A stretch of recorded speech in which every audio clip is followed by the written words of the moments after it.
Bismillahirrahmanirrahim. Assalamu alaikum. This is Zaidi Educational TV. You are watching this video, and in this video, inshallah, I will solve the numerical number 2 from the unit number 1 of the physics of class 10th, the general properties of the waves. So let's start solving the problem by step. So first I have written the data. In data we have given wavelength of the waves equal to the 1.6 meter, and the frequency of the wave also have been given to us 0.80 hertz, and we have to calculate the speed of velocity equal to v. Here formula I have written here. Velocity equal, here the correct formula, velocity equal the product of the frequency and the wavelength. So by putting the value of the frequency in the lambda or the wavelength, I will got the answer of the velocity v equal 0.80 into 1.6. The product of these two values will be 1.28 meter per second. Meter per second is the unit of the velocity here.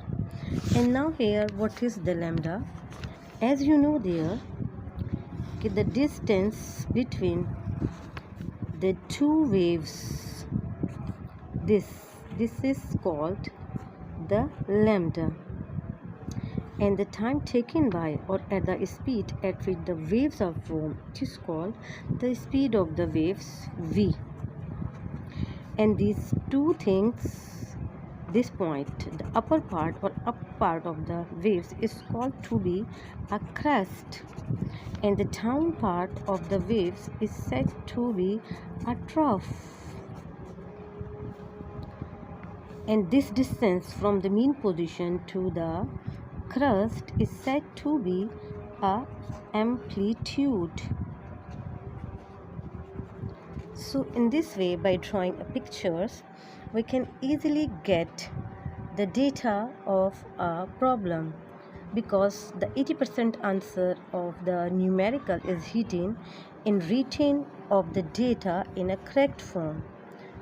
So today I have solved here the speed of the waves that was equal to the 1.28 meter per second. So if you like this solution of the numerical, kindly give your feedback. Till then, see you next time. Allah Hafiz. Inshallah tomorrow